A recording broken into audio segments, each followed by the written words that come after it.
Bonjour les amis et fans de l'Olympique Lyonnais, bienvenue dans cette vidéo d'actualité de l'OL mais aussi de la Ligue 1 puisque vous le savez aujourd'hui les présidents de club, la Ligue, va décider quelle sera l'option pour la diffusion de la Ligue 1 la saison prochaine et pour les saisons suivantes. Alors au début, ça devait être sur 5 ans, finalement ce sera peut-être sur moins, etc. Mais bon, on va regarder un petit peu tout ça et les différentes options qui se présentent. On va parler de nos joueurs blessés hier. On parlera également du mercato, puisque Hugo Guimet dans l'équipe nous donne des infos sur ce sujet. Alors, je vais pas vous mentir, pas de nom, mais en tout cas la tendance. Et on parlera du dégraissage nécessaire de l'effectif de l'OL. Un dégraissage qui prend du temps. On est quand même le 14 juillet. Le mercato a commencé depuis plus d'un mois puisqu'il a commencé le 10 juin. Les mercatos européens commencent globalement au 1er juillet. Donc ça fait 2 semaines. Pour le moment, aucun départ notable. Et on ne voit pas grand-chose se profiler à l'horizon. Alors il y a des petites pistes pour Diomandé, mais sur beaucoup d'autres dossiers, il n'y a rien du tout. Alors bon, ça va peut-être se débloquer, mais en tout cas pour le moment, il ne se passe rien. On va commencer avec les deux blessés d'hier, Nemanja Matic et Ernest Nuama. Matic et Nuama sortis en cours de match. Alors Nuama n'a pas de chance, parce qu'il a joué 3 minutes. Il s'est fait cisailler par un défenseur de Chassieux-Dessines. Mais les nouvelles sont rassurantes, ce ne sont que des coups.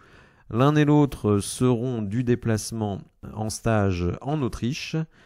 Et vous allez voir que la liste de ceux qui vont se déplacer en Autriche sera donnée demain. Et que ceux qui ne seront pas sur la liste, il y en aura quelques-uns, ça sent très très mauvais pour eux. Mais attention, je le dis toujours, ce n'est pas parce que le club veut qu'un joueur parte qu'il va partir. Il y a des contrats, ils doivent être respectés. Et au final, c'est toujours le joueur qui a le dernier mot. Et selon les cas, on peut penser que les faire partir, c'est quasiment mission impossible. Alors on va commencer avec les droits télé. Évidemment un élément très important. Un peu moins pour l'Olympique Lyonnais et les clubs assez riches comme l'AS Monaco, l'Olympique de Marseille, et évidemment le Paris Saint-Germain, puisque les droits télé représentent finalement assez peu dans leur budget. Je rappelle toujours l'Olympique Lyonnais, les droits télé c'est 10 à 15%. Le paradoxe fait aussi que l'OL aura beaucoup plus de droits télé la saison qui vient que l'année passée, tout simplement parce que vous faites la Coupe d'Europe, donc vous aurez des droits télé de Coupe d'Europe. Par ailleurs, la répartition des droits télé nationaux a été revu et les clubs qui participent aux Coupes d'Europe auront plus de droits télé que les autres. Donc évidemment, cette répartition est favorable à l'Olympique Lyonnais. Et donc, dans on va dire, deux options s'affrontent pour la saison prochaine, soit une option DAZN et beIN qui rapporterait à peu près 500 millions de droits nationaux, plus entre 100 et 150 millions de droits internationaux.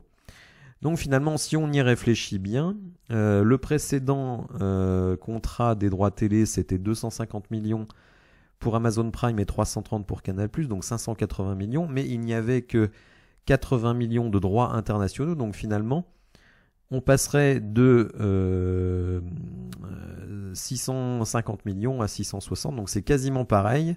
Donc pour les gros clubs, finalement, ça ne change rien.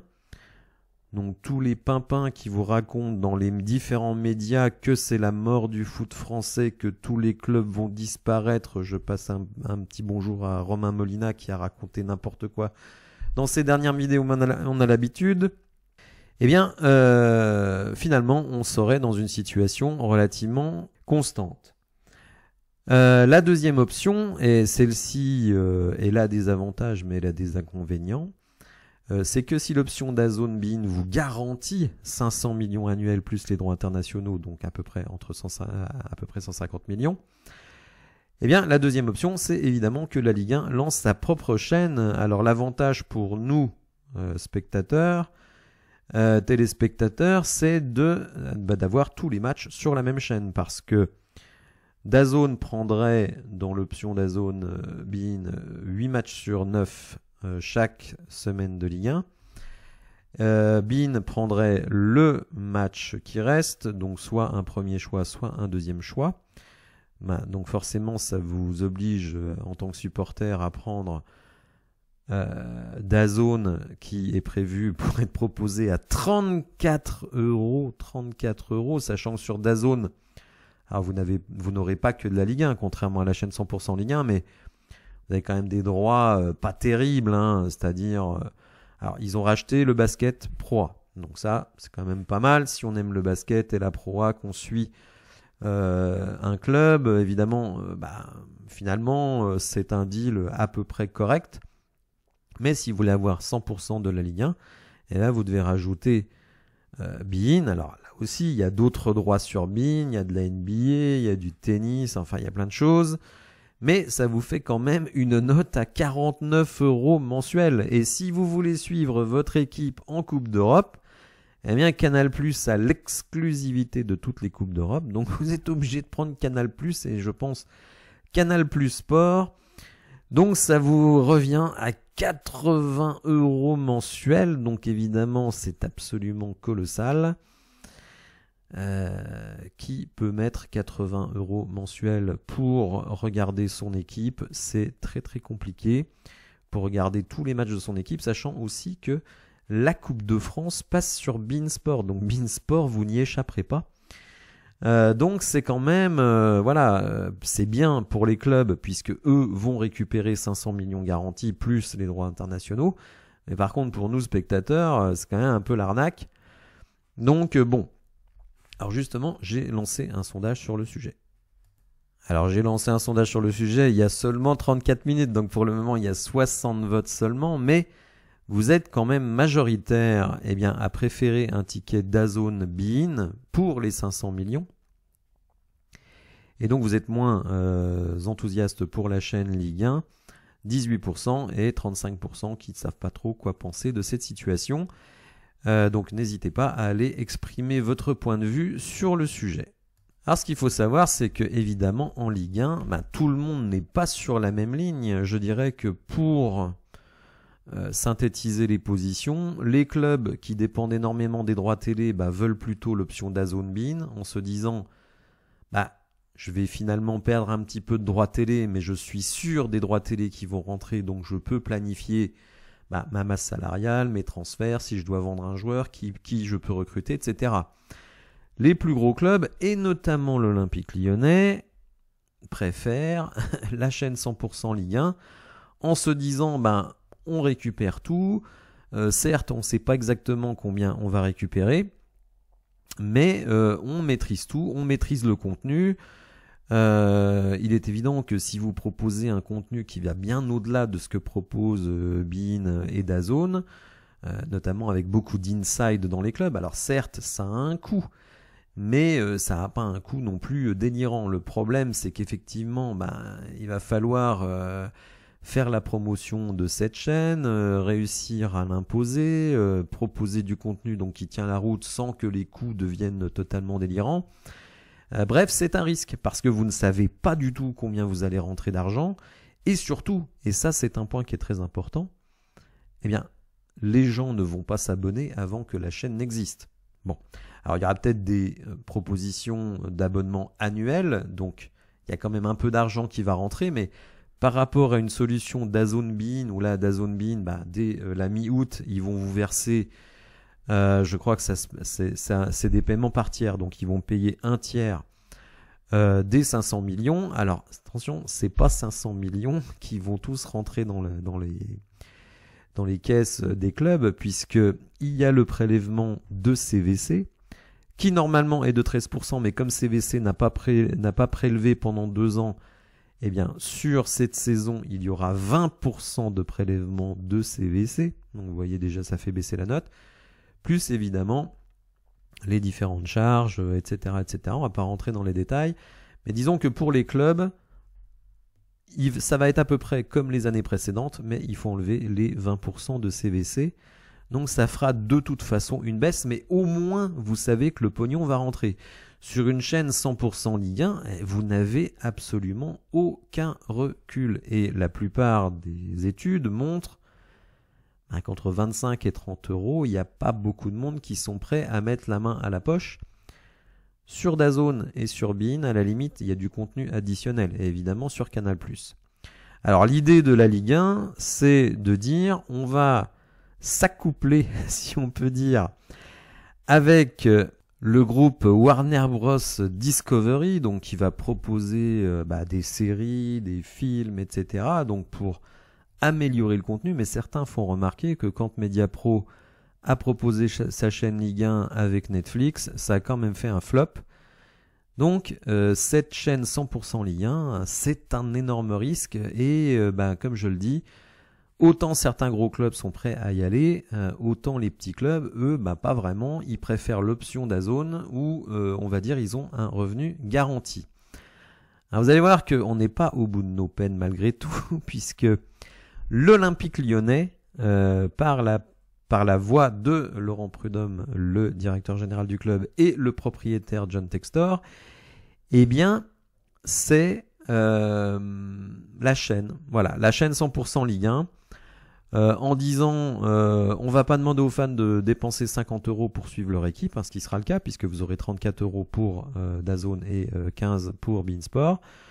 Donc il faut lancer notre chaîne, on va réussir à la développer, etc. Seulement le problème, et ça c'est pas un petit problème, c'est que Nasser El Khelaifi, donc le président du Paris Saint-Germain, n'est pas du tout d'accord avec ça. Lui, le ticket DAZN beIN, rappelons qu'il est également président de beIN. Vous voyez un petit peu la situation quand même.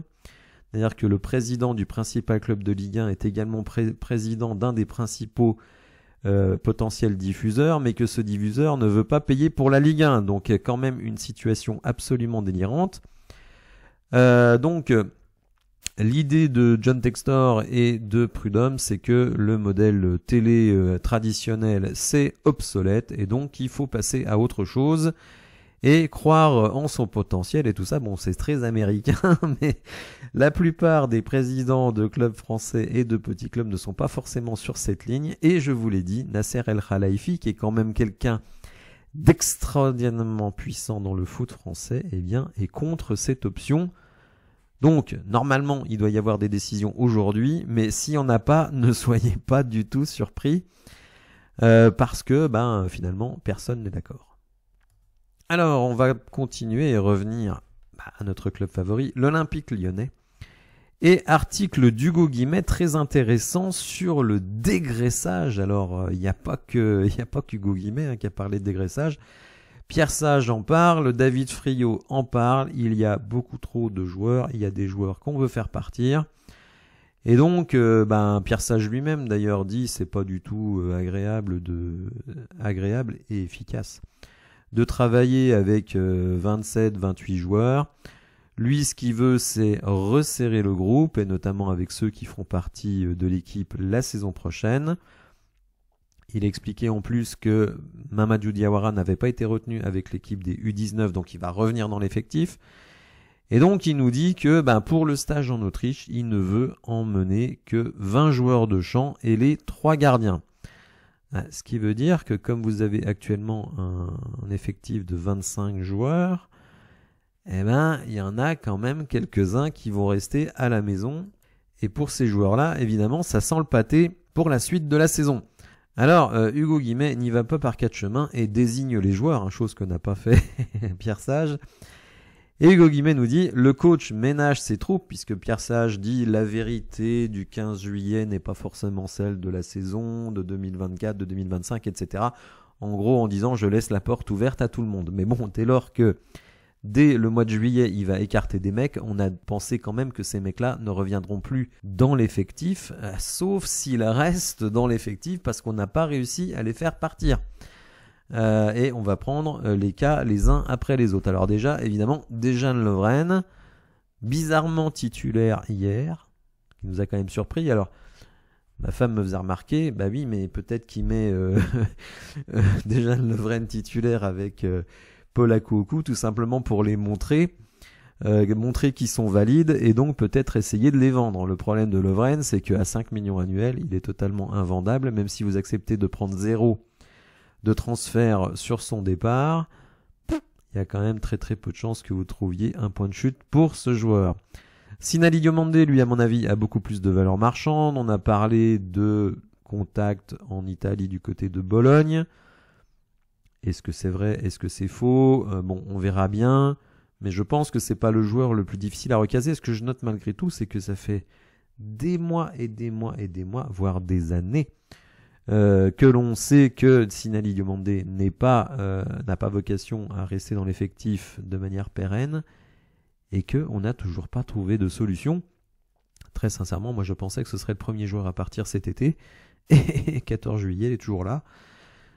C'est quand même un petit peu embêtant de ne pas trouver une porte de sortie pour Diomandé, qui est quand même un défenseur central, qui est pas quand même si nul que ça. Enfin, je veux dire, il y a quand même pire que Diomandé, qui a que 23 ans, donc je veux dire, il n'est pas cramé. Enfin bon, c'est quand même étonnant que Diomandé soit encore au club. Autre joueur cité par Hugo Guillemets, Paul Akouokou, qui n'a pas été mal d'ailleurs hier, ce qui pourrait être une bonne chose pour nous. Alors là aussi, face à une Nationale 3.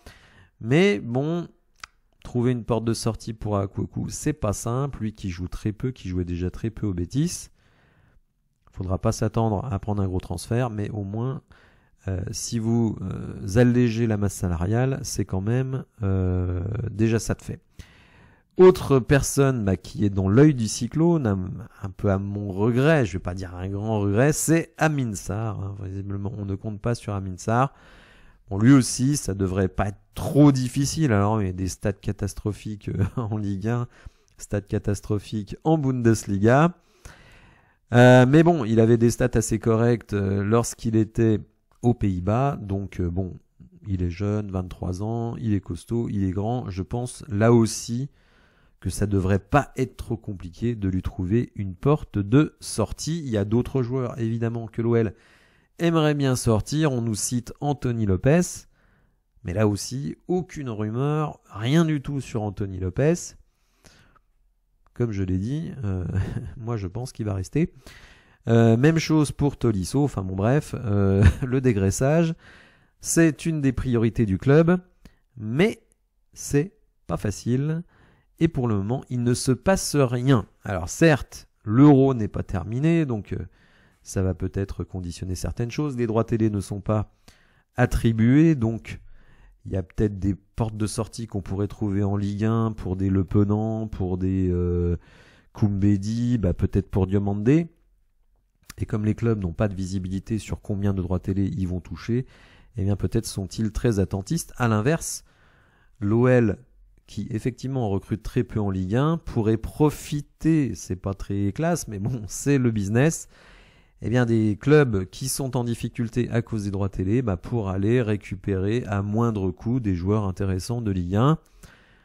On peut penser par exemple à un Joris Chotard du côté de Montpellier, puisque Montpellier est une des équipes qui dépend le plus des droits télé. On va terminer par le mercato. Alors je vous l'ai dit, pas de nom, mais malgré tout une piste très importante, puisque elle va à l'encontre de ce que je disais, puisque j'ai fait une vidéo récente qui a fait beaucoup réagir d'ailleurs, où je disais le mercato de l'OL est-il terminé dans le sens des arrivées? Eh bien Hugo Guillemets nous dit que non. Puisque vous le voyez ici, certes, l'objectif c'est de dégraisser un effectif trop important afin d'alléger la masse salariale, mais surtout pour faire de la place, puisque au moins 3 renforts sont attendus. Alors, on peut penser 1 ou 2 milieux de terrain, puisque vraiment c'est le poste prioritaire, et peut-être un offensif, notamment un numéro 9 remplaçant, même si hier on a été plutôt séduit par la prestation d'Enzo Molébé. Éventuellement de Romain Perret, mais bon, il y a quand même du chemin pour que ces joueurs-là puissent trouver du temps de jeu. Voilà, j'espère que vous avez apprécié la vidéo. Si c'est le cas, n'hésitez pas à la liker. N'hésitez pas à me dire ce que vous pensez de tout ça dans les commentaires. Et je vous dis à bientôt pour de nouvelles infos. Merci, au revoir.